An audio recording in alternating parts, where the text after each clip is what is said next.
본 방송에서 제공하는 투자 정보는 투자 판단에 대한 조언입니다. 방송에서 제공하는 주식의 가치, 가격 상승 및 가격 하락에 대해서는 방송사에서 보장하지 않습니다.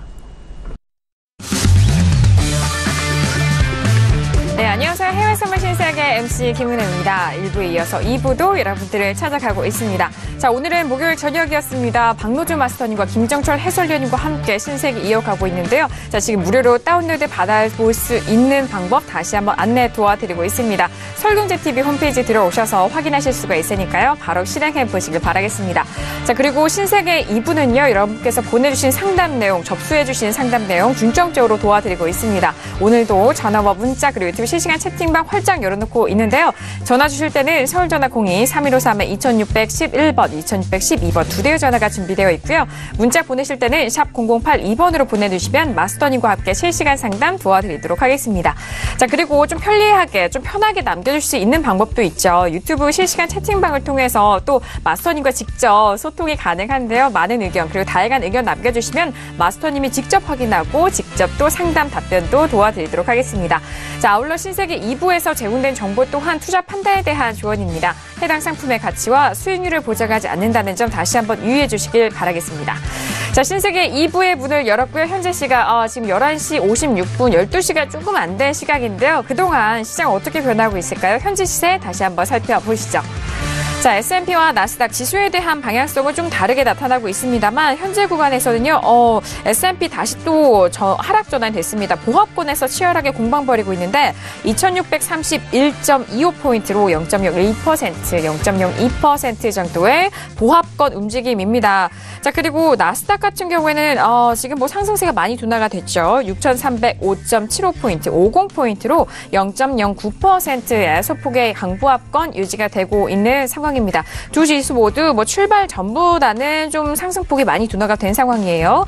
자, 그리고 유로FX 같은 경우에는 1.18 가격대에서 치열하게 공방을 벌이고 있는데 현재 구간은 다시 좀 이탈된 가격대죠. 1.17, 985달러로 0.3% 정도의 약보합권 움직이고 있습니다. 자, 그리고 안전자산 중에 골드 오늘도 가격대 좀 꽤 많이 빠지고 있죠. 0.72%의 약보합으로 현재 구간 1256.5달러권입니다. 1260달러가 계속적으로 이탈되고 있는 상황이고요. 자, 그리고 마지막으로 크루드오일도 보도록 하죠. 자, 크루드오일은 어제장 좀 3% 가까운 하락세에 이어서 반등 이어가고 있는 흐름입니다. 0.75%로 56.38달러 선에서 거래되고 있다는 점 현재 시세 다시 한번 살펴드렸습니다. 네, 지금 현재 시세 다시 한번 살펴봤습니다. 2부에 들어오면서 현재 구간에서 어떻게 변화하고 있는지 좀 살펴봤는데 앞서서 저희가 1부에서 좀 시간이 모자랐어요. 지금 첫 번째 이슈와 두 번째 이슈 두 가지 이슈만 좀 점검을 도와드렸고 세 번째, 네 번째 이슈가 좀 남아있는 가운데 세 번째와 네 번째 두 가지 이슈는 잠시 후에 좀 지켜보기로 하겠고요. 지금 쉬어가는 동안에 어떤 소식 나오고 있는지 김경우 PD 다시 한번 정리 도와주시죠. 네, 처음 소식은 RBC 쪽에서 나온 분석입니다. 영국이 브렉시트 최종 협상 기한을 놓칠 위험이 상당하다라는 소식이 들려오고 있고요. 이에 이어서 지금 미쯔비시 UFJ 파이낸셜 그룹 쪽에서는 브렉시트 협상 교착 상태가 파운드화에는 위험 요소라는 이야기를 하고 있다고 합니다. 다음으로는 제너럴 일렉트릭 GE의 소식입니다. 감원을 하겠다라고 선언을 했다라는 소식을 전해드렸었는데요. 이 감원 소식에 개장 전 주가가 상승했다라는 소식입니다. 다음은 여성분들이 굉장히 좋아하시는 운동복 브랜드죠. 룰루레몬이 세적 호조에 이어서 좀 개장 전에 주가가 굉장히 많이 상승했다라는 소식입니다. 네. 다음 방금 전에 나온 미국 실업수당 청구 건수인데요. 지금 3주 연속 감소한 수치라고 하고요. 지금 23만 6천 건이 청구가 됐습니다. 예상치는 24만이라고 하는데요. 이 예상치를 하회하는 결과라고 보시면 되겠습니다. 최근 실업률은 덧붙여서 17년 내 최저치인 4.1%라고 하네요. 네, 알겠습니다. 지금 일단 미국 실업수당 청구 건수는 3주 연속 감소를 보이고 있고 그리고 5개월 내 최저치를 기록하고 있다라는 소식이 뭐 지표적으로는 중점적인 내용인 것 같아요. 자, 지금 현재 구간에 들려오고 있는 기사들 먼저 정리를 도와드렸고요. 자, 그렇다면 이어서 바로 세 번째 이슈로 바로 점검 도와드리도록 하겠습니다. 자, 어제 원유 재고 발표가 있었던 크루드 오일이 바로 세 번째 이슈입니다. 미국 원유 재고 감소에도 매도세가 증가하면서 어제장에 큰 폭의 하락을 보였습니다. 57달러 가까이지면서 56달러 초반 그리고 종가는 55달러 후반에서 정리가 됐는데 자, 현재 구간에서 다시 한번 업앤다운 들어본 이후에 의견 나눠보도록 하겠습니다. 자, 지금 현재 56.37인데요. 들어보도록 하죠. 하나, 둘, 셋. 네, 저와 마스터님 업이고요. 그리고 김경훈 PD 다운. 그리고 저는 왠지 해설위원님 관망 들어주실 것 같았어요. 네. 자, 이렇게 했는데, 자, 그렇다면 김경훈 PD 먼저 의견 빠르게 전달 도와주시죠. 네, 먼저 오늘은 단기적인 관점과 장기적인 관점에서의 유가 흐름을 전달해 드리도록 하겠습니다. 우선 단기적으로는요, 지금 외신에서 보고 있는 방향은 하방이라고 합니다.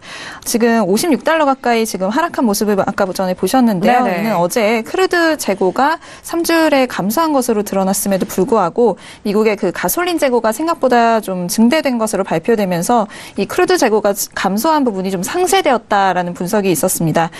이에 대해서 지금 로이터 소속의 한 전문가는 현재는 좀 매매를 하기보다는 관망세를 유지하고 있다. 그리고 향후에는 상방보다는 하방으로 갈 가능성을 높이 본다라고 덧붙였다고 합니다. 네. 그리고 장기적인 좀 전망을 말씀드리자면은 지금 외신에서 피에르 앙디랑이라고 하는 이 사진에 보이는 그림의 이제 얼굴이신 것 같은데요. 네네. 세계에서 굉장히 오일 트레이더 중에서 좀 손꼽히는 분이라고 합니다. 여기 그래요? 보시면 더 뉴 머니 마스터스라고 포브스에서 이렇게 꼽은 분인데요. 가장 수입이 많은 탑 20 헤지 펀드 매니저로 2008년에 네. 그 중에 한 명으로 꼽은 좀 영향력이 있는 트레이더라고 합니다. 네. 근데 이 사람이 지금 유가 전망을 뭐 굉장히 좀 긴 전망이기는 합니다만 향후에 좀 100달러까지도 갈 수가 있다. 와. 이런 랠리를 펼칠 수가 있다라는 네. 인터뷰를 했다라고 합니다. 지금 왜냐하면 수요가 굉장히 강하게 늘어나고 있고 생산량은 최종적으로는 줄어들 것이다라고 예측을 했기 때문이라는데요. 지금 시점에서 사람들이 던지는 질문에 대해서 이렇게 생각한다고 합니다. 두 가지 질문이 있는데요.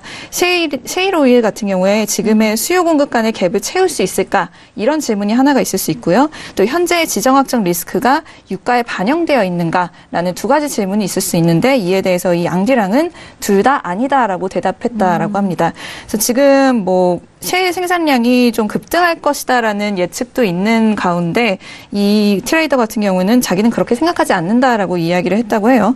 지금 뭐 EIA가 2018년 생산량 전망을 하루 990만 배럴 정도로 즉 사상 최고치가 될 것이라는 예측을 내놓은 적이 있었는데 이 앙디랑 같은 경우에는 이 EIA의 이 전망 방식에 대해서 굉장히 좀 회의적이다라는 이야기를 하면서 네. 이들이 좀 구식 방법을 사용하고 있기 때문에 이 측정치는 맞지 않을 수 있다라고 이야기를 했다고 합니다. 그래서 지금 현재 상황에서 셰일 쪽의 그 생산 기업들은 투자자들로부터 생산량을 줄이고 대신에 현금 흐름을 늘려라라는 압박을 꾸준히 받고 있는데 우리는 그래서 미국 쪽의 원유 생산량이 거의 하루에 50만 배럴까지 떨어질 수도 있을 것이다라고 생각을 했다라는 좀 충격적인 분석을 네. 했다라고 합니다. 그리고 향후에 좀 몇 년 동안 지속될 좀 지정학적인 리스크도 생각을 해야겠는데요. 이것 때문에도 또 생산량이 줄어들 수 있다라는 이야기를 덧붙였다라고 합니다. 지금 뭐 계속해서 말씀을 드리지만 사우디아라비아에서는 또 왕좌의 게임이라고 하는 뭐 그런 일들이 있었고요. 또 사우디와 이란 간을 또 긴장감이 지금 감돌고 있고 또 리비아나 나이지리아, 베네수엘라에서도 원유 생산량이 지금 감소하고 있는 환경입니다. 그리고 이란에 대한 미국의 어떤 잠재적인 제재 등이 이런 지정학적 리스크에 해당하겠는데요. 결론적으로는 잠재적으로 공급이 줄어들 가능성이 크다고 본다라고 합니다. 그래서 원유 가격이 만약에 현재 수준에서 유지가 된다면 공급이 수요보다 피크를 빨리 칠 것이다라고 지금 보고 있고요. 또 현재 지금 석유 매장량이 10여 년 전보다 1,000억 배럴 정도 적은 수준이다. 그래서 우리가 새로이 원유를 채굴할 만한 뭔가 오일필드라든지 뭐 새로운 에너지를 개발하지 않으면 뭐 새로운 에너지는 좀 상관이 없겠지만 매년 매장량이 지금부터 3% 정도 매년 감소할 것이다. 그래서 10년 후면 현재 매장량의 30%가량이 줄어드는 것이겠죠. 그렇기 때문에 이런 현상을 막기 위해서는 장기적으로 원유가 100달러까지 가야 한다라고 지금 보고 있다라는 분석이 나오고 있습니다. 굉장히 장기적인 분석이지만 어쨌거나 긴 방향의 입장에서 긴 추세에서는 유가는 좀 앞으로 좀 상승으로 갈 수 있겠다라는 분석입니다. 하지만 네. 단기적으로는 하락이라고 보시면 되겠네요. 네, 알겠습니다. 좀 특이한 의견이에요. 일단 피에르 앙디랑이라는 프랑스 헤지펀드 매니저에 대한 좀 특이한 분석이기도 합니다.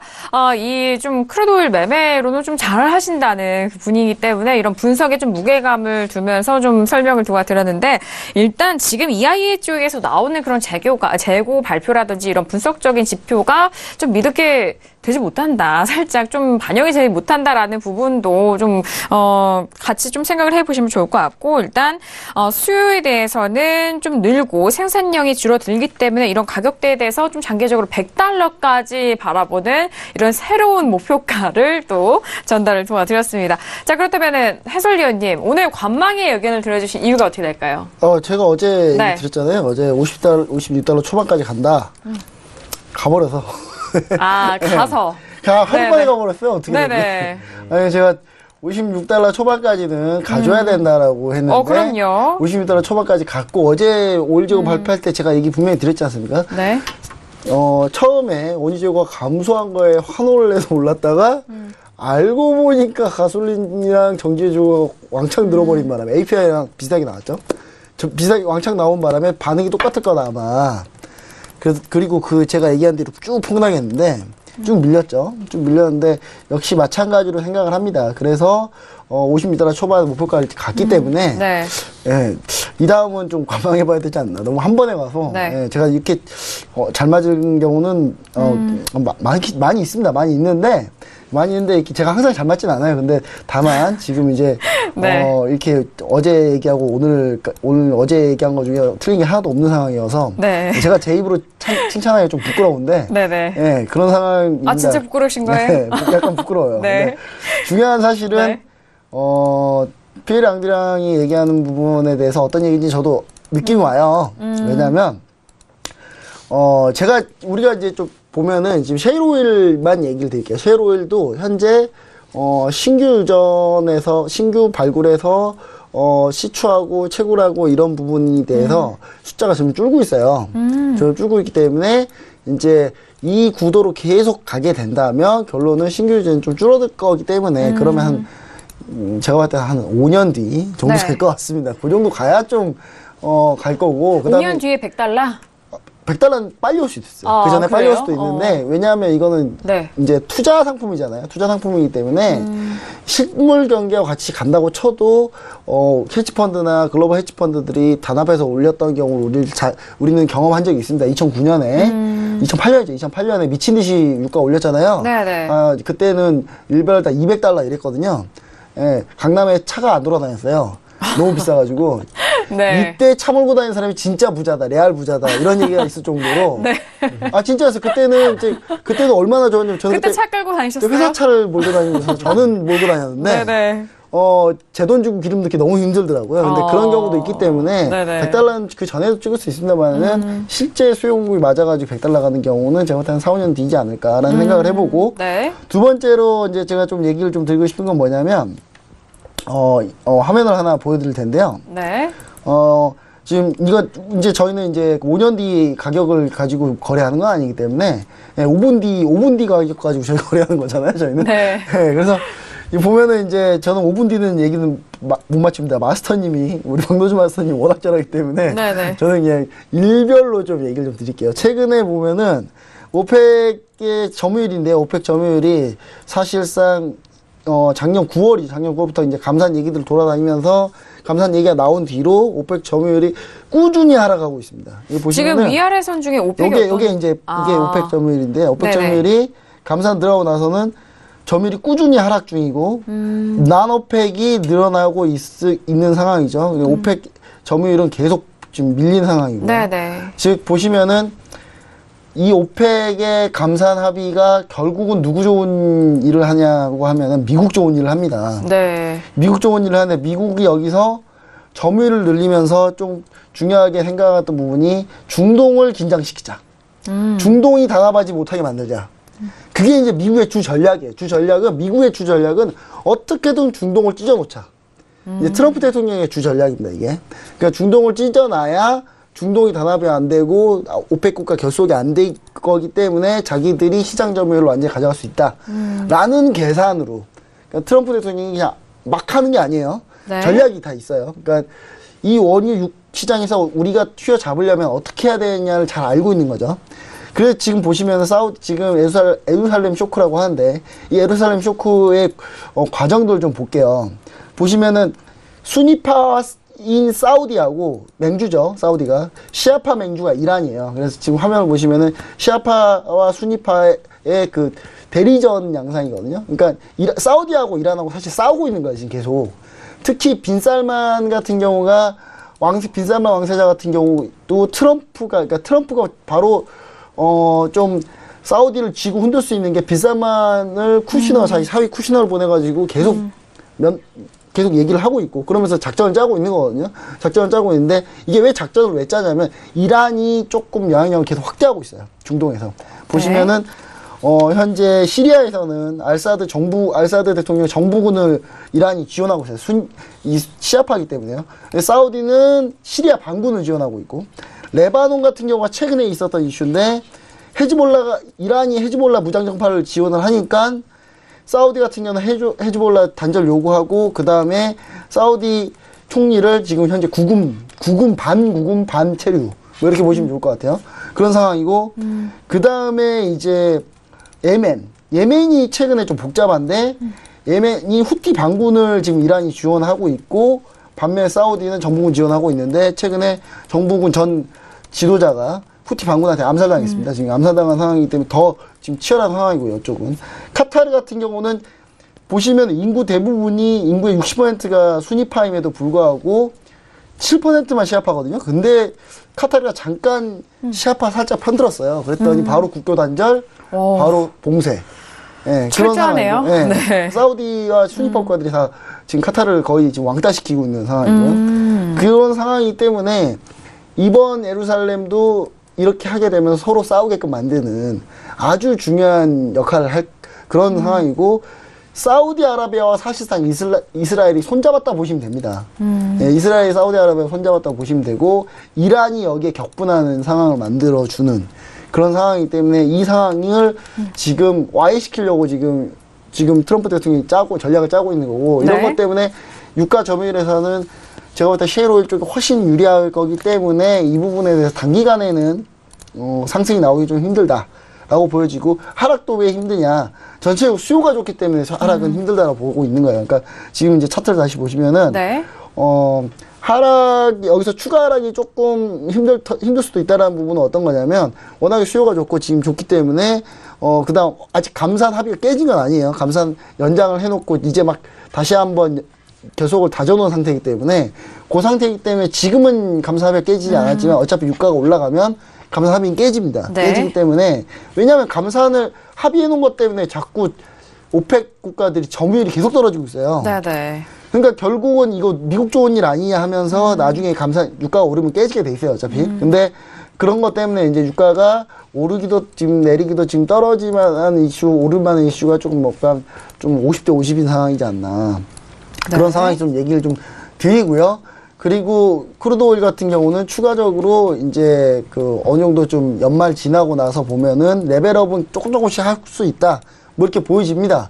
왜냐면, 제가 얘기드렸지 셰일오일 쪽도 점점 미국 경기가 좋아지면서 시추 단가가 올라가고 있기 때문에 사실상 이 단가도 계속 거기에 맞춰서 올라갈 거다. 그건 장기적인 흐름이겠죠. 흐름이고 여기서 만약에 시아파하고 사우디하고 이란하고 한판 붙는 이게 대리전 양상으로 붙고 있는데 이게 막 직접적으로 붙으면 이제 유가는 폭등이 자료겠죠, 당연히. 근데 그럴 가능성이 높진 않기 때문에 대리전 양상 쪽에서만 보고 계시면 좋을 것 같고, 만약에 대리전이 직접적으로 싸우게 된다. 그러면 유가 또 얘기는 달라집니다, 그때는 달라지니까 그거 하나만 염두에 두시면 좋을 것 같아요. 네, 알겠습니다. 자, 일단 오늘 관망의 의견 들어주신 건 이제 하락 또는 상승에 대한 방향, 추가 하락은 조금 힘들어 보이고 일단 상승 쪽으로는 감산 합의에 대해서 좀 깨질 그런 경우가 있기 때문에 그 두 관점에서 좀 짚어주신 것 같습니다. 자, 그리고 저 같은 경우에 오늘 다운의 의견을 드렸는데 저는 일단 상승의 의견을 드렸죠. 전 상승의 의견을 드렸는데요.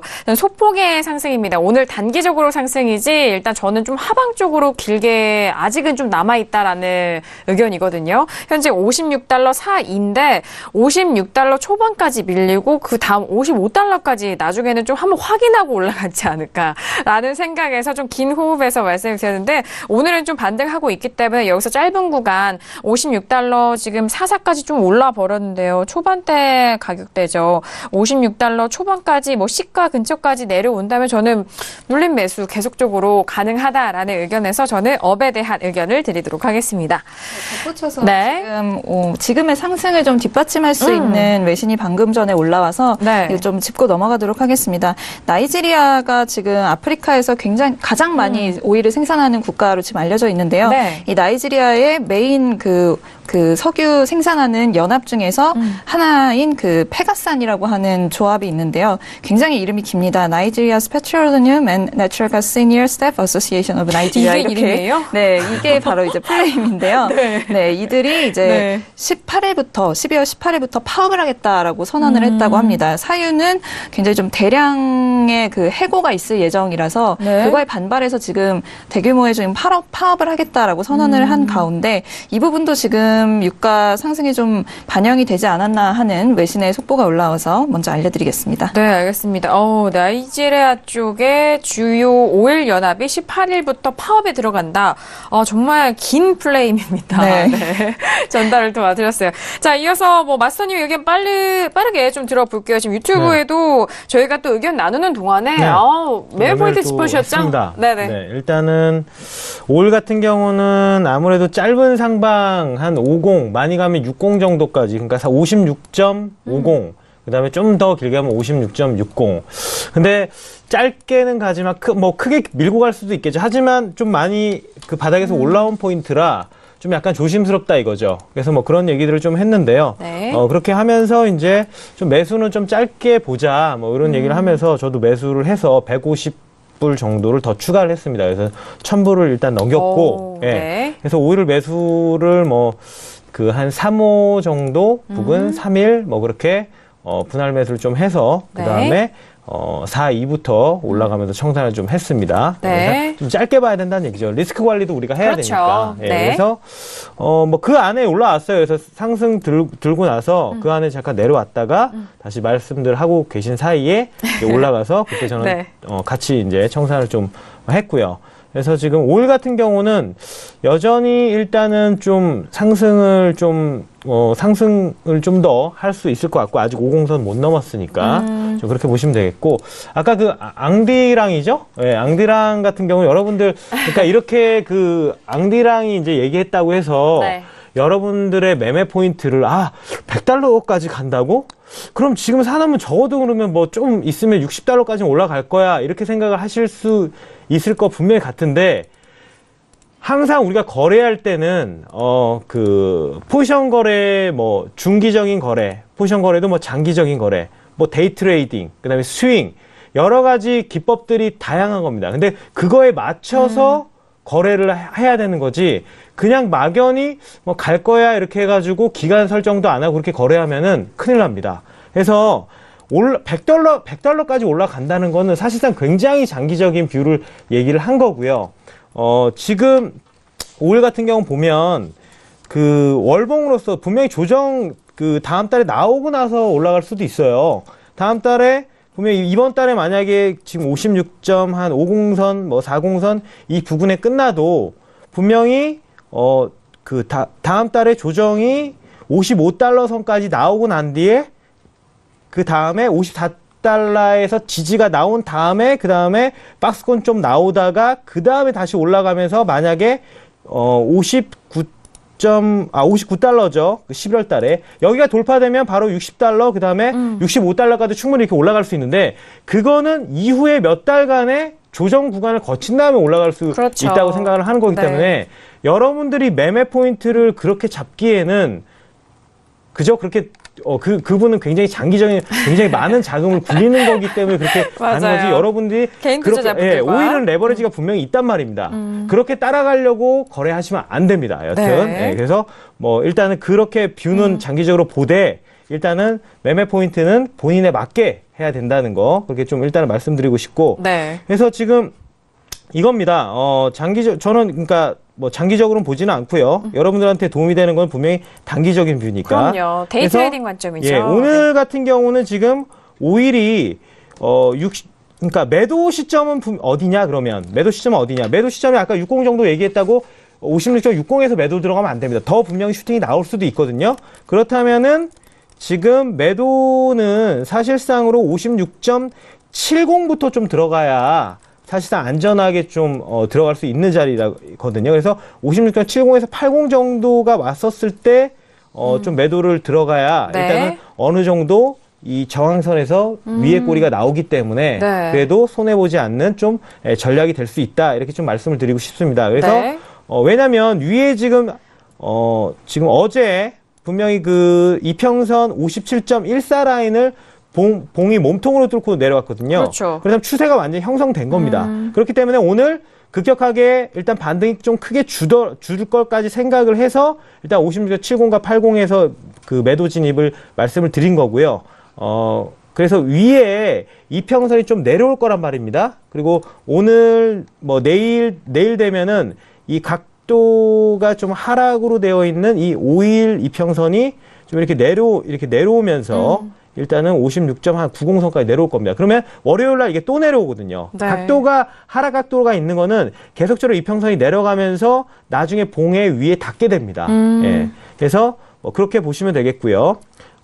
그리고 지금 주봉 월봉이 낫겠는데요. 월봉으로 네. 봤었을 때는 일단 만약에 이 구간 56.46 구간에서 12월 달에 끝난다면은 좀 더 55달러 선까지 내려갈 수 있다고 보시면 되겠고 장기적인 뷰는 네. 만약에 이거죠. 그 12월 달에 그 월봉의 시가 57.42를 뚫고 올라가서 57.50 부근 이상에서 마감을 한다면 그때는 박스권을 59달러랑 그 다음에 대략적으로 여기 56달러 그 박스권을 봐라. 1월 달에는. 예, 그렇게 좀 말씀을 드리고 싶습니다. 여러 가지 말씀드렸는데 잘 캐치해서 들으시기 바랍니다. 네, 알겠습니다. 자, 일단 현재 구간에서는 좀 소폭의 제한적인 매수 포지션으로 좀 수익을 쌓아 가시고 일단 조금 더 반등했을 시에 매도적 관점이 유효해 보입니다. 그래서 매도적인 관점에서 그 가격대 설명을 해 주시라고 각각의 기간 분석을 좀 해드렸거든요. 그래서 좀 하방 쪽으로는 길게는 55달러 초반대까지 열려 있다는 부분까지 말씀을 도와드리도록 하겠습니다. 하지만 크루드오일에 대해서는 앞서서 그런 헤지펀드 매니저에 대한 부분은 크루드오일은 각 종목별로 조금 거래하는 게 다르잖아요, 특징이. 그죠? 근데 네. 크루드오일 같은 경우에는 데이 트레이딩 관점으로 좀 속보들이라든지 이슈 접합을 하시면서 해야 하는 만큼 그 구분을 좀 해주시고 앞서서 김경윤 PD가 말씀을 드렸던 분석적인 내용에 대해서는 오일에 대해서 큰 관점에서 장기적인 관점에서 큰 뷰를 먼저 전달을 도와주셨으니까 네. 좀 구분해서 접하시기 바라겠습니다. 그리고 네. 한마디 더 말씀드리면 네네. 예전에 이제 좀 거래를 좀 하셨던 분들은 항상 우리가 원유 재고량만 봤었거든요. 근데 요새는 계속적으로 여러분 더 신경 써야 되는 거는 가솔린 재고, 정제유 재고입니다. 항상 이제 요새 이게 더 이슈를 받다 보니까 사실상 이거에 먼저 그 반영이 먼저 되고 차후에 항상 원유 재고량이 반영이 좀 안 됐다 싶으면 차후에 뒤에 반영이 돼가지고 그 다음 날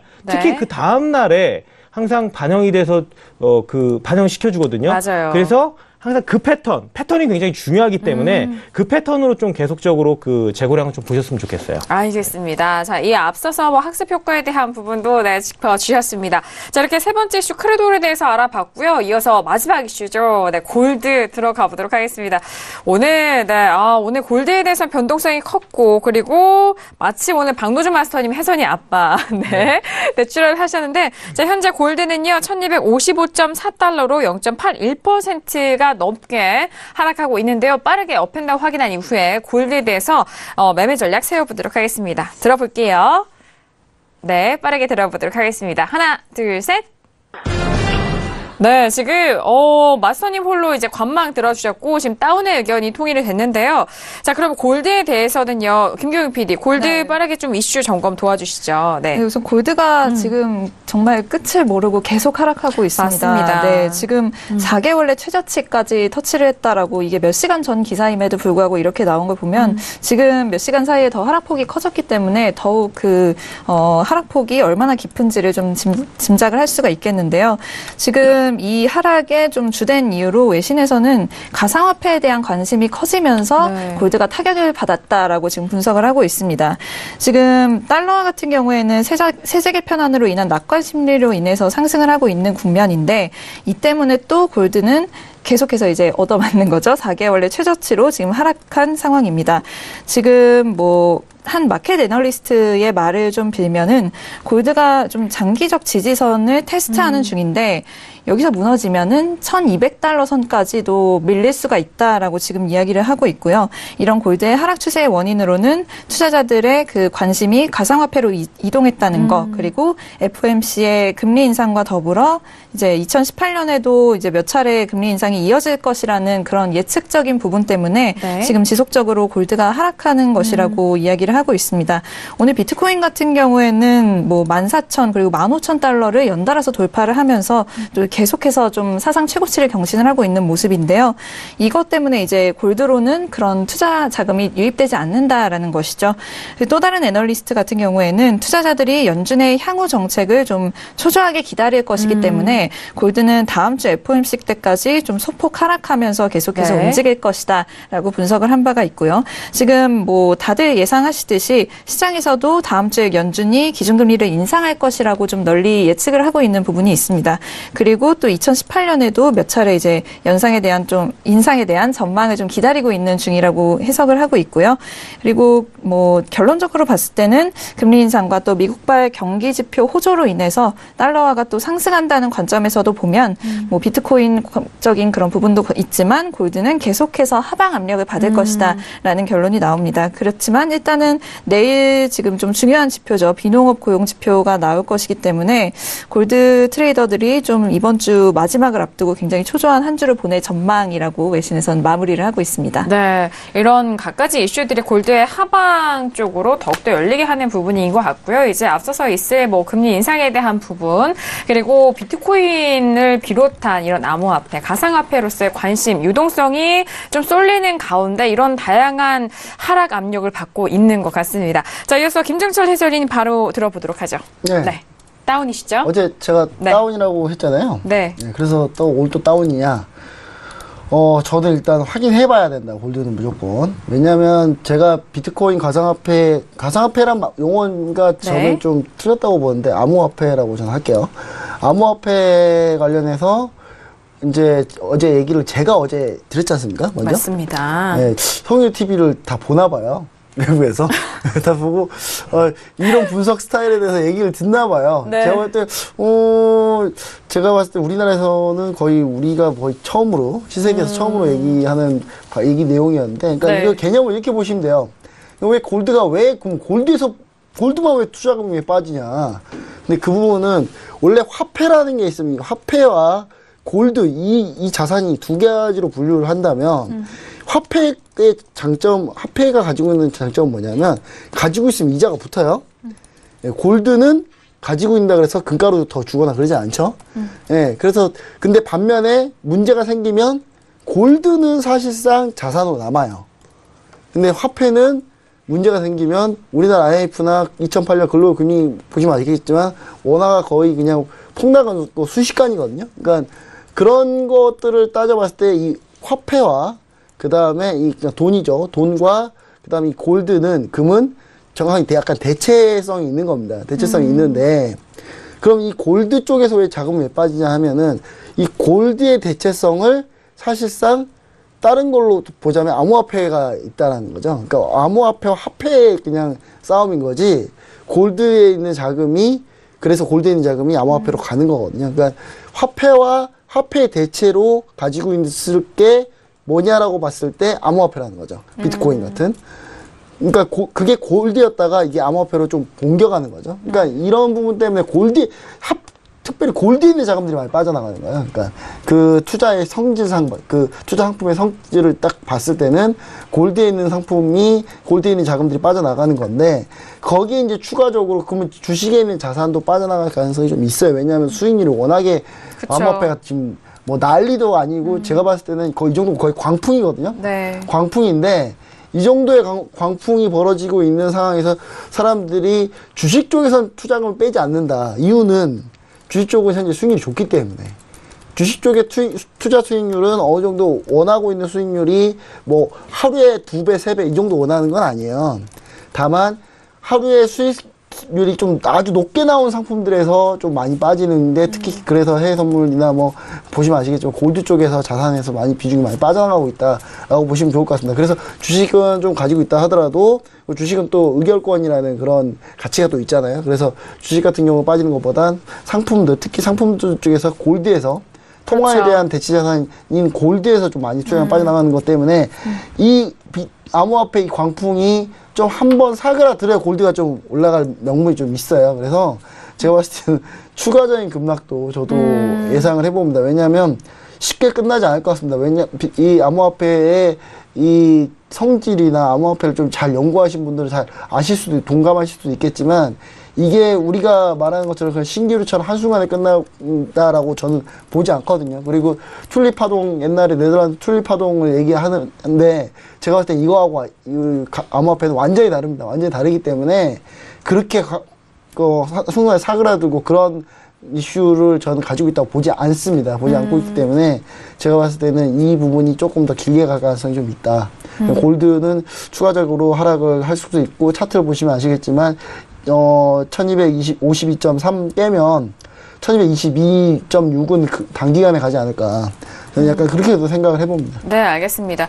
일단 김정철 해설위원님이 항상 비트코인 관련된 이야기할 때 가상화폐라는 단어보다는 암호화폐 이런 정식 명칭을 좀 원하시는 이유는 저는 알 것 같아요. 왜냐면 가상화폐로 가면은 이제 투자자분들이 이제 보이지 않고 그런 뭐 손에 잡히지 않은 화폐로만 생각하실까봐 암호화폐로 가상화폐라고 거잖아요. 해버리면 네. 이 암호화폐는 분명히 이제 나올 때부터 뭔가 이게 다 기술이 블록체인이 들어가 있는 건데, 그렇죠. 가상화폐는 저기 모 게임에 아대 뭐 있잖아요.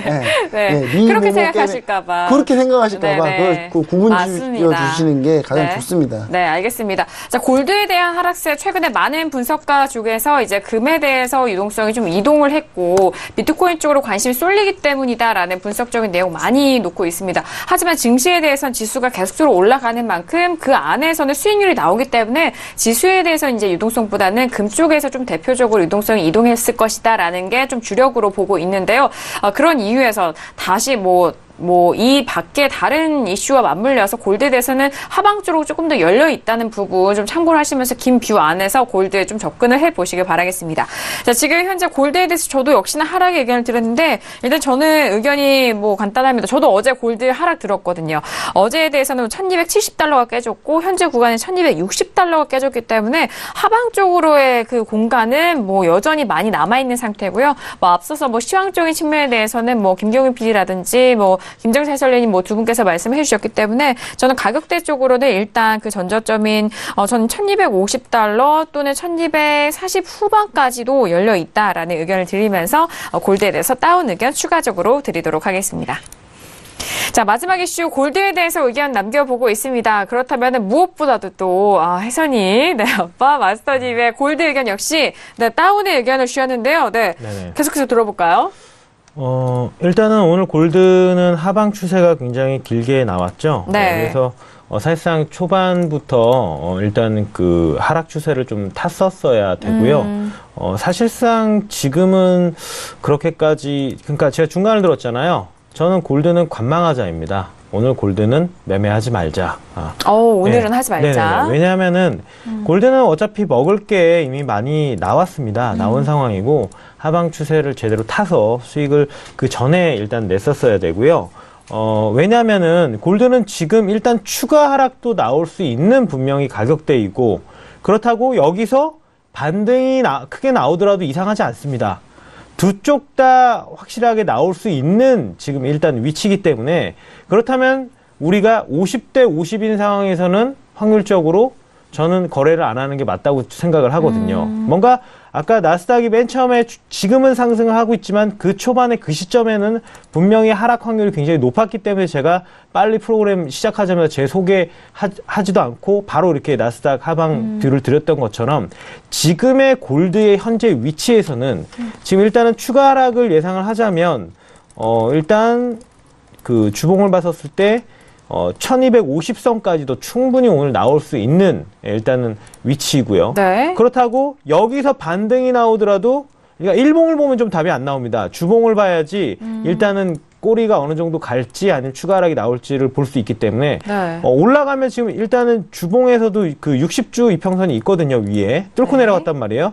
그럼 거기 부근까지도 이번 주에 충분히 올라갈 수 있단 말입니다. 그러면 1261선까지도 사실상 오늘 뭐 거기까지 올라가지 않더라도 뭐 내일까지 해서 일단은 반등이 그 부근 1260선까지 61선까지 올라간다고 하더라도 이상하지 않거든요. 네. 기술적으로 반등이 나오는 거니까.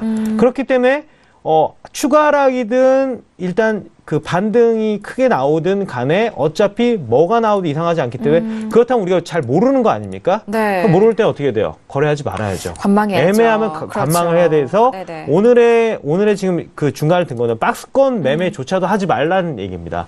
박스권은 아까 유로처럼 만약에 이제 시세가 좀 변동성이 크지 않을 때, 그러니까 네. 변동성이 크지 않을 때 박스권 매매를 해야 되는 거고, 골드는 지금 위나 아래로도 변동성이 크게 나올 수 있습니다. 이 변동성이 크게 나올 때는 박스 매매를 하면 안 되죠. 네. 그렇기 때문에 이거는 지금 관망을 하자는 거고, 중요한 건 그 해선이 같은 경우는 원래 네. 그 자동 매매가 그 2계약이 최소였는데 네. 사실상 어저께 제가 그동안 연구를 해서 한 계약으로도 할 수 있게끔 지금 일단은 네. 개발을 완료했습니다. 그래서 지금 오늘 보면 해성이 같은 경우 추세를 잘 탔죠. 그래서 지금 계속 매도를 지금 3번을 해서 지금 끊어먹은 케이스입니다. 그래서 지금 짧게 간 건데 지금 한 계약으로도 지금 할 수 있게끔 지금 개발이 완료되고 오늘부터 지금 적용이 들어간 거예요. 한 계약으로 하는 걸. 그래서 지금 오늘 지금 한 계약으로 한 걸 지금 보여드리고 있는데 네. 그래서 일단 이렇게 초반에 추세적으로 일단은 매도를 타야 수익을 좀 얻을 수 있고 지금은 지금 멈춰 있지 않습니까? 예, 그래서 지금은 좀 관망 상태다. 뭐 이렇게 좀 말씀을 드릴 수가 있겠네요. 네, 알겠습니다. 일단 골드에 대해서는 현재 구간 관망에 대한 의견 주셨습니다. 맞습니다. 각 종목별로 이제 매매 포인트가 나오는 부분이 있고 나오지 않았을 때는 굳이 이렇게 접근을 하셔서 리스크 관리를 못 하시는 것보다는 관망에 대한 자세로 그 다음 매매를 위해서 살아 계시는 게 좋을 것 같습니다. 매일매일 같이 이렇게 또 거래를 하시고 해외 선물 접하시는 분들은 무슨 말씀이신지 아실 것 같아요. 이 당일날에 좀 살아남기 위해서 현재 골드에 대해서는 관망의 의견을 주셨으니까요. 잘 참고를 해보시길 바라겠습니다. 자, 지금 현재 시간이 36분이 지나가고 있습니다. 오늘 이슈 점검 너무 꼼꼼하게 도와드리고 있어요. 워낙 각 종목별로 좀 중요하기 때문에 저희가 전달 도와드렸고 현재 시각 시세 다시 한번 정리를 도와드리도록 하겠습니다. 자, 일단 S&P와 나스닥 좀 방향성이 다시 한번 좀 달라지고 있죠. S&P 같은 경우 상승 쪽으로 계속해서 가고 있고요. S&P 현재 구간 2634점 35포인트까지 올라가고 있습니다. 그리고 이제 나스닥은 이제 하락폭이 접어들었습니다. 다시 상승 쪽으로 접어들어가면서 6,324.50포인트로 0.37% 강보합권이고요. 자, 유로 FX는 여전합니다. 1.179980달러 거래가 되고 있는 상황이고요. 앞서서 지켜본 골드는 1,255.9달러로 0.77% 약한 모습입니다. 자, 그리고 크루드오일 같은 경우에는 56.41달러까지 다시 0.79%의 강한 상승세로 이어가고 있는데요. 자, 어제는 수요일장으로 저희가 원유재고 발표를 전달을 도와드렸는데 오늘 장에서는 이제 천연가스에 대해서 또 관심이 몰려가고 있습니다. 자, 오늘의 천연가스 흐름 어떻게 흘러가고 있는지 천연가스도 살펴보시죠. 자, 천연가스 같은 경우에는 4% 넘게 밀렸습니다. 와, 4.16%가 빠진 가격대죠. 2.790선에서 움직이고 있는 상황인데요. 뭐 앞서서 저희가 시청자분들께서 천연가스에 대해서 많이들 좀 상담을 도와드렸는데 일단 뭐 김경훈 PD의 분석 내용도 그렇고 겨울철 추위가 이번 연도에는 별로 그렇게 춥지 않을 것이다라는 그 부분에 좀 크게 영향을 받으면서 수요적인 측면에서 좀 영향을 받은 것 같아요. 자, 현재 4%가 넘게 밀려가고 있고 어제 조금의 보합권에서 마무리가 됐는데 자, 지금 뭐 재고가 나온 것 같습니다. 천연가스 재고가 나온 것 같은데 예측치와 그리고 재고에 대한 부분도 저희가 다시 한번 잠시 후에 전달을 도와드리도록 하겠습니다. 자, 지금 마스터님 천연가스 보고 계신데 이렇게 세게 나오면은 투자자분들이 여기서 또 매도 어디 정도 봐야 되는지 궁금하실 것도 같아요. 일단은 뭐 지금 골드랑 좀 패턴이 좀 비슷하게 움직이긴 하는데요. 그러네요. 네. 일단은 추세대를 전에 한번 제가 그어드렸을 때 굉장히 잘 맞는다는 거를 말씀드렸거든요. 네. 그러면 일단은 이렇게 고점에다가 이어서 이렇게 그을 수가 있겠고요. 그럼 평행선으로 이렇게 해서 우리가 그어볼 수가 있겠습니다. 그러면은 이거를 이제 어떻게 그냐면은 이렇게 평행하게 대략적으로 그은 다음에 이걸 맞춰보는 거예요. 이렇게 딱 평행하게 조금 틀어졌잖아요. 네. 이렇게 해가지고 좀 틀어지게 좀 맞추고 평행선을 맞추면 자 얼추 일단은 이거를 좀 늘려야 되겠죠. 조금 이게 좀 화면에 다 안 나오는데 여튼 지금 더 내려가야 된다는 거는 보이시죠? 그렇다면은 지금 안 닿았거든요. 그 하단선이. 그러니까 상단선을 먼저 긋고 하단선을 일단은 그을 때 그 평행하게 이렇게 그으면은 더 일단 내려가야 된다는 걸 아실 수가 있고, 지금 밑단의 가격대가 안 나와서 일단은 제가 말씀을 드리면, 지금 중요한 거는 2016년도 2월 달에 일단은 가격대가 지금 2720이 나오네요. 그죠? 네. 그럼 이게 저점인데, 중요한 거는 보세요. 파동 자체가 이렇게 쭉 나오고 정말 크게 보는 겁니다. 정말 크게. 아까 그 앙디랑처럼 정말 크게 보는 겁니다. 이렇게 쭉 나오고 나서 반등이 온 뒤에 지금 1파동, 2파동, 그 다음에 3파동이 나오는 거거든요. 그러면 여러분들 착각하시는 게 있는 게 뭐냐면, 항상 주식을 많이 하셨던 분들, 쌍바닥이구나. 그럼 저점 그 2720선 부근에서 한번 바닥을 치고 올라오겠구나, 이렇게 생각을 하셔서 거기서 매수 잡는 경향이 많은데요. 자, 구리나 천연가스나 우리가 거래를 굉장히 일반적으로 많이 하지 않는 이런 종목들은 그래도 거래를 많이 하지만 이런 저점들이 그냥 밀려버립니다. 예. 추세가 굉장히 확실하게 나오는 종목이거든요. 천연가스도. 그렇기 때문에 지금 이번에 일단은 하락 파동 같은 경우는 2720선을 그대로 무너지면서 밑으로 계속 크게 지속적으로 계속 하락 추세 이어갈 확률이 많기 때문에 사실상으로 지금 가격대가 지금 그 산정을 좀 더 해봐야 되겠지만 일단 2720선은 무너진다고 보고 있고요. 금일 같은 경우는 지금 이제 천연가스 같은 경우는 금일 같은 경우는 위아래 뭐 약간씩 박스권으로 좀 움직이다가 좀 끝날 거라고 저는 보고 있고요. 오늘은 밑에 시세는 좀 다 나온 것 같긴 해요. 예, 그래서 위아래 계속 박스권 나오다가 대략적으로 지금 현재 2800선 이 부근대에서 일단은 뭐 종가 마감할 것으로 예상이 되고, 중요한 건 내일이죠. 이렇게 반등이 조금 나온다고 해서 내일도 매수를 들어가기보다는 위로 반등이 나왔었을 때, 내일 반등 나오면 대체적으로 2830에서 한 40 정도? 그 정도 반등이 나온다면 거기서 매도 진입해서 다시 한번 하방을 노리는 게 훨씬 나은 추세 매매 기법이다. 네, 그래서 내일도 사실상 반등이 올라왔을 때 반등에서 매도 진입해서 하락 추세를 노려라. 예, 지속적으로 떨어지는 장은 계속 우리가 파도를 타고 가야 된다. 뭐 구리나 항상 제가 천연가스나 뭐 그러한 종목들은 추세에 굉장히 정직하게 움직이기 때문에 한번 가고자 하면 굉장히 무섭습니다. 그래서 이런 종목들은 추세에 우리가 항상 순응하는 매매를 더 확실하게 해야 된다. 그렇게 말씀을 드리고 싶네요. 알겠습니다. 역시나 현재 추세에 좀 순응하는 매매를 좀 집중적으로 분석 도와드렸습니다. 현재 구간 천연가스에 대해서 좀 계속적으로 나오고 있는데, 김경영 PD 지금 하락폭이 좀 시황적으로는 어떤 기사 나오고 있어요? 네, 우선 EIA에서 그 리포트가 나온 이후에 지금 방금 전에 12시 30분에 천연가스에 대한 리포트가 나왔죠. 미국 내 그 천연가스의 공급치가 좀 예상치 못하게 늘어났기 때문에 지금과 같은 하락이 나온다라고 지금 분석을 하고 있네요. 네, 알겠습니다. 자, 천연가스에 대해서 지금 분석을 도와드리고 있는 상황입니다. 천연가스 재고량이 발표가 됐고요. 해설위원님, 지금 발표치가 예측치보다 좀 재고가 늘게 나왔습니다. 그럼에도 불구하고 지금 좀 가격대 빠지는데, 재고 발표로 밀린 건 없어요, 사실. 왜냐면 재고 발표하고 밀린 거 보시면 조금 밀렸거든요. 근데 그거 말고 오늘 하루 차트 보시면은 오늘 하루 내내 밀리는 거예요. 지금 하루 내내 밀리고 네. 있어서 밀린 거지. 재고 발표 때는 이 타이밍이에요. 재고 발표는. 그러니까 제가 보시면은 재고 발표는 이 부분이거든요. 이 부분인데 이 부분밖에 없다. 네. 그냥 추세작으로 계속 밀고 있다. 네. 그냥 한 원사이드하게 한쪽으로 밀고 있는 상황인데. 원웨이로 그냥 빠졌군요. 네, 제가 네. 봤을 때는 미국은 지금 산불 나는 상황인데 지금 춥지가 않아요. 너무 따뜻해요. 네, 따뜻한 상황이고 제가 봤을 때 이 천연가스 같은 경우가 아무래도 좀 오르려면은 어느 정도 좀 상승한 거를 확인하고 보셔야 되지 않나. 그러니까 하루하루 이제 일봉으로 보시면은 막 이런 쉽사리 이런 거에 대해서 상방 대응 하시는 건 쉽지 않고 제가 봤을 때는 이런 거 반등 주는 것도 제가 봤을 때는 좀 최소한 한 5, 6일 정도 반등 나오는 거 보고 네. 그 다음에 돌려서 매매하는 게 제일 좋지 않나. 네. 네, 그렇게 좀 보시면 좋을 것 같습니다. 네, 알겠습니다. 지금 저는 네. 그 반대로 이런 생각도 갑자기 어떤 들었어요. 의견이시죠? 천연가스를 그러니까 천연가스로 예측을 하잖아요. 더 빠질 네. 걸 예측을 하잖아요. 네. 아, 그러면은 전 세계가 더 추워지지는 않겠구나. 어허. 네, 지금 제가 천연가스 더 빠질 것 같다고 말씀을 드렸지 않았습니까? 네. 그럼 뭡니까?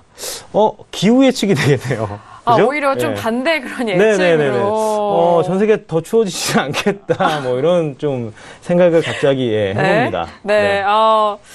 좀 특이한 생각이에요. 네. 항상 이런 우리가 100명이 이렇게 생각을 하지 않았을 때 이런 그러니까 다른 사람이 생각 안 한 걸 생각을 해야 네. 여러분들이 매매 기법도 나름대로 찾을 수 있는 거고 네. 항상 다른 관점에서 생각하는 게 가장 네. 중요합니다. 왜냐하면 개인 투자자분들 보면 이제 그 주식을 생각하실 때도 항상 똑같은 방식으로 좀 가는 그게 있거든요. 네. 그러면 다른 사람들이 예스라고 했을 때 나는 일단 노라고 얘기할 수 있는 그런 관점으로 생각하시는 게 네. 그것도 매매에 굉장히 도움이 많이 됩니다. 그거 맞아요. 네. 왜냐하면은 저희가 또 모두 만장일치가 된 종목에 대해서 오히려 반대로 갈 때가 좀 있습니다. 그렇죠. 네네. 네. 저희의 의견이 뭔가 전반적인 투자자분들의 좀 축소판이라고 생각을 하셔도 될 만큼 그런 부분을 함께 연계를 그건 있는 것 도와드릴게요. 같습니다. 저희가 분석하는 거는 네.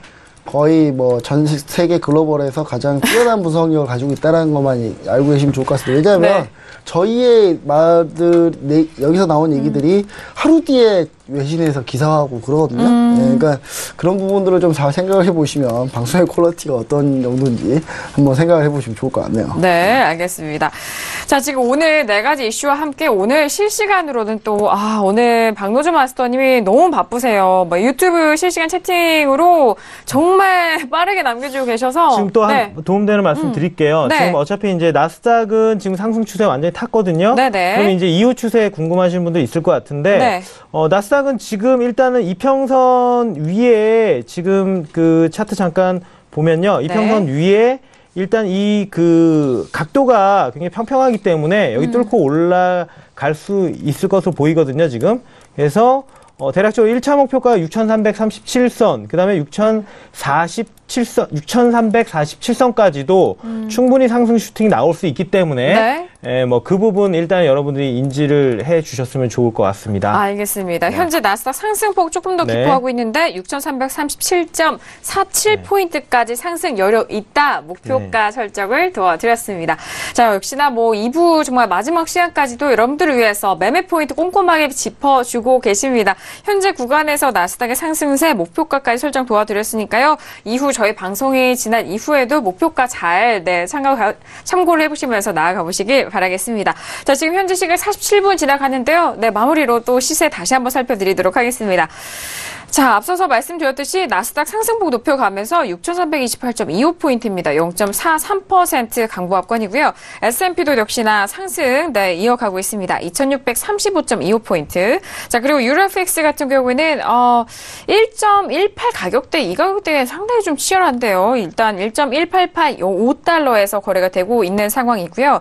자, 골드는 이제 움직임이 좀 잦은 듯합니다. 1,255.7달러 상황입니다. 그리고 크루돌 같은 경우에는 56.40까지 상승폭 이어간다는 점 현재 시세 다시 한번 정리를 도와드리도록 하겠습니다. 자, 이렇게 오늘 목요일 저녁 방도준 마스터님과 함께 2시간 동안 알차게 이어가는데요. 마스터님 오늘 정말 그 어느 때보다도 좀 바쁘셨던 것 같고 네. 상담도 잘해주셨는데 어떠셨어요? 네.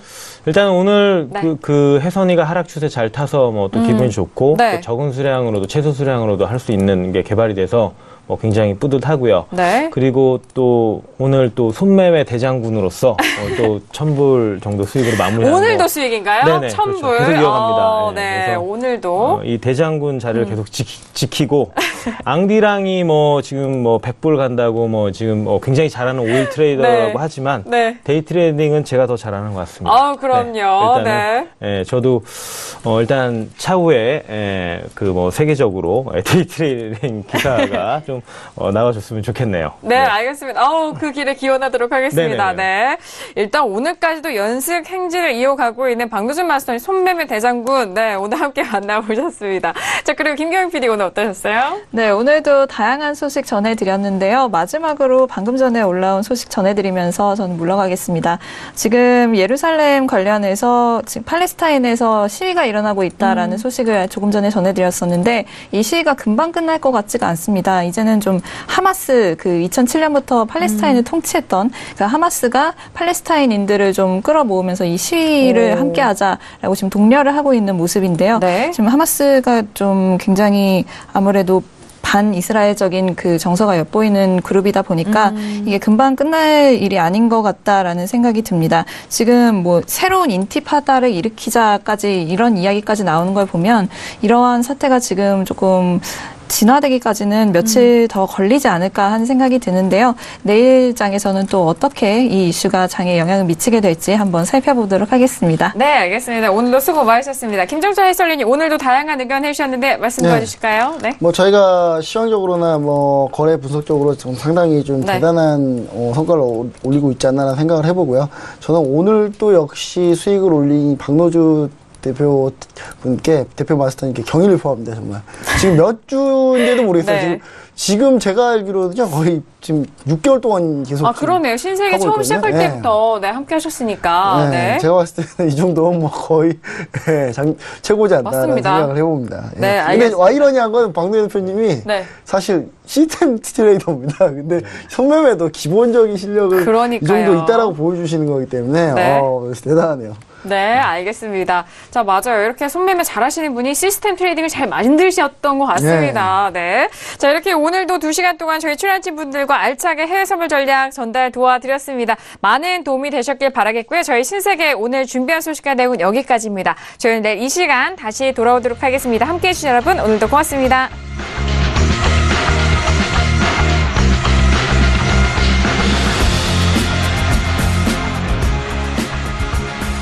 본 방송에서 제공하는 투자 정보는 투자 판단에 대한 조언입니다. 방송에서 제공하는 주식의 가치, 가격 상승 및 가격 하락에 대해서는 방송사에서 보장하지 않습니다.